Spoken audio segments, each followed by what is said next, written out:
Second case of Sitharaman. ಇದು ದೇವಿ ಪ್ರಸಾದ್ ಶೆಟ್ಟಿ ಅವರು direct ಮಾಡಿದ್ದಾರೆ. ಈ ಸಿನಿಮಾ ಸೀತಾರಾಮನ್ ಮೊದಲನೇ ಸಿನಿಮಾದ ಸೀಕ್ವಲ್. ಆದ್ರೆ ಇದು ಎಕ್ಸಾಕ್ಟ್ಲಿ ಸೀಕ್ವಲ್ ಅಲ್ಲ, ಕತೆ ಸ್ವಲ್ಪ ಚೇಂಜ್ ಇದೆ. ಸೀಕ್ವಲ್ ಅಲ್ಲಿ ಇದ್ದಂತ ಪಾತ್ರಗಳನ್ನ ಮಾತ್ರ ತಗೊಂಡು ಅದಕ್ಕೆ ಒಂದು ಹೊಸ ಕಥೆನ ಬರೆದಿದ್ದಾರೆ. ಅಂಡ್ ಯಾವ ಭಾಗದಲ್ಲೂ ನೀವು ಹಿಂದಿನ ಸಿನಿಮಾನ ನೋಡ್ಬೇಕು ಅನ್ನೋ ನೆಸೆಸಿಟಿನೇ ಬರೋದಿಲ್ಲ. ಸೊ ಇದೇ ರೀತಿ ಕಂಟಿನ್ಯೂ ಆದ್ರೆ ಇವರು ಫ್ರಾಂಚೈಸಿ ರೀತಿ ಕಂಟಿನ್ಯೂ ಮಾಡ್ಕೊಂಡು ಹೋಗ್ಬೋದು. ಸೊ ಮೊದಲನೇ ಭಾಗದ ತರಾನೇ ಸೀತಾರಾಮನ್ಗೆ ಒಂದು ಹೊಸ ಕೇಸ್ ಸಿಕ್ಕಿದೆ. ಈ ಸತಿ ಸೈಕೋಪಾತನ ಕೇಸ್.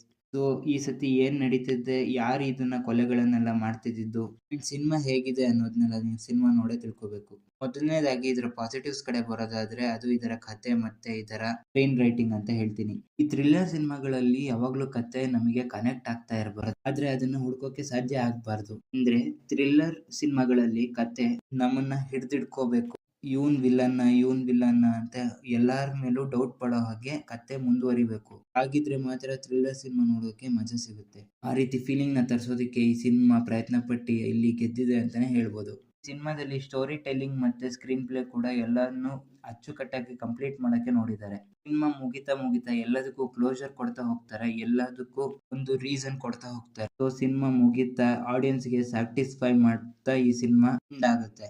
ಸೊ ಅಫ್ಕೋರ್ಸ್ ಮೊದಲೇ ಹೇಳಿದ ಹಾಗೆ ಯಾವುದೇ ರೀತಿ ಡಿವಿಯೇಷನ್ಸ್ ಇಲ್ಲ, ಎಕ್ಸ್ಟ್ರಾಸ್ ಇಲ್ಲ. ಅಂದ್ರೆ ಕತೆಗೆ ಎಷ್ಟು ಬೇಕೋ ಅಷ್ಟೇ ಪಾತ್ರಗಳು, ಕತೆಗೆ ಎಷ್ಟು ಬೇಕೋ ಅಷ್ಟೇ ಸ್ಟೋರಿ ಲೈನು, ಮತ್ತೆ ಥ್ರಿಲ್ಲರ್ ತರಿಸೋದಕ್ಕೆ ಯಾವ್ಯಾವ ಸಿಚುವೇಶನ್ ಗಳು ಹುಟ್ಟಾಕ್ಬೇಕು ಅಷ್ಟೇ ಸಿಚುವೇಶನ್ ಗಳನ್ನ ಹುಟ್ಟಾಕಿದ್ದಾರೆ. ಅಂಡ್ ಈವನ್ ಹಾಡ್ಗಳನ್ನು ಕೂಡ ಎಲ್ಲೆಲ್ಲಿ ಪ್ಲೇಸ್ ಮಾಡ್ಬೇಕು ಅಲ್ಲಲ್ಲೇ ಪ್ಲೇಸ್ ಮಾಡಿದ್ದಾರೆ. ಎಲ್ಲೂ ಎಕ್ಸ್ಟ್ರಾ ಹಾಡ್ ನ ಫಿಟ್ ಮಾಡೋಕೆ ಪ್ರಯತ್ನ ಪಟ್ಟಿಲ್ಲ. ಕತೆ ತುಂಬಾ ಸ್ಪೀಡ್ ಆಗಿ ಹೋಗುತ್ತೆ ಅಂತ ಇಲ್ಲ, ಆದ್ರೆ ಕತೆ ಸ್ಲೋ ಆಗಿ ಕೂಡ ಹೋಗೋದಿಲ್ಲ. ಅಂದ್ರೆ ಆಡಿಯನ್ಸ್ ಗೆ ಎಷ್ಟು ತೋರಿಸ್ಬೇಕು ಅಷ್ಟೇ ಸ್ಕ್ರೀನ್ ಮೇಲೆ ಪ್ರೆಸೆಂಟ್ ಮಾಡೋದಕ್ಕೆ ಪ್ರಯತ್ನ ಪಟ್ಟಿದ್ದಾರೆ. ಅಂಡ್ ಈವನ್ ಪಾತ್ರಗಳನ್ನು ಕೂಡ ಸೆಟಲ್ ಆಗಿ ಬರ್ಕೊಂಡಿದ್ದಾರೆ. ತುಂಬಾ ಚೆನ್ನಾಗಿತ್ತು. ಸಾಂಗ್ ಗಳು ಕೂಡ ಮೆಮೊರೇಬಲ್ ಆಗಿತ್ತು, ತುಂಬಾನೇ ಚೆನ್ನಾಗಿತ್ತು. ಇಲ್ಲಿನ ಹೀರೋ ವಿಜಯ್ ರಾಘವೇಂದ್ರ ಅವರ ಪರ್ಫಾರ್ಮೆನ್ಸ್ ತುಂಬಾನೇ ಸೆಟಲ್ ಆಗಿದೆ. ಮಾಡಿಸಿದ ಕ್ಯಾರೆಕ್ಟರ್ ಅನ್ಸುತ್ತೆ ಈ ಸಿನಿಮಾಗೆ. ಅಂಡ್ ಈವನ್ ಇಲ್ಲಿ ಈಗಷ್ಟೇ ಪ್ರಸಿದ್ಧಗೊಂಡಿರೋ ಗೋಪಾಲ್ ಕೃಷ್ಣ ದೇಶಪಾಂಡೆ ಅವರಿದ್ದಾರೆ. ಇಲ್ಲಿ ಸಣ್ಣದಾಗಿ ಏನ್ ವರ್ಕ್ ಆಗಿಲ್ಲ ಅಂದ್ರೆ ಮತ್ತೆ ಹೀರೋಗಿಂತ ಮುಂಚೆ ನಮಗ್ ರಿವೀಲ್ ಆಗುತ್ತೆ. ಹೀರೋ ಕಥೆಯಲ್ಲಿ ತಪ್ಪಾರಿ ಹಿಡಿತಾನೆ ಅಂತ ಅವನಿಗೆ ಗೊತ್ತಾದ್ಮೇಲೆ ನಮಗ್ ಗೊತ್ತಾಗ್ಬೇಕು. ಆದ್ರೆ ಇಲ್ಲಿ ನೋಡ್ತಾ ಆಡಿಯನ್ಸ್ ಗೆ ಮೊದಲು ಗೊತ್ತಾಗುತ್ತೆ, ಆಮೇಲೆ ಹೀರೋಗ್ ಗೊತ್ತಾಗುತ್ತೆ. ಅದನ್ನ ಇಲ್ಲಿ ಇವರು ಮಿಸ್ ಮಾಡ್ಕೊಂಡಿದ್ದಾರೆ ಅಂತಾನೆ ಹೇಳ್ಬೋದು. ಕತೆ ಪೂರ್ತಿ ಪ್ರಿಡಿಕ್ಟೇಬಲ್ ಆಗಿದೆ ಅಂತ ಹೇಳೋಕ್ ಆಗೋದಿಲ್ಲ.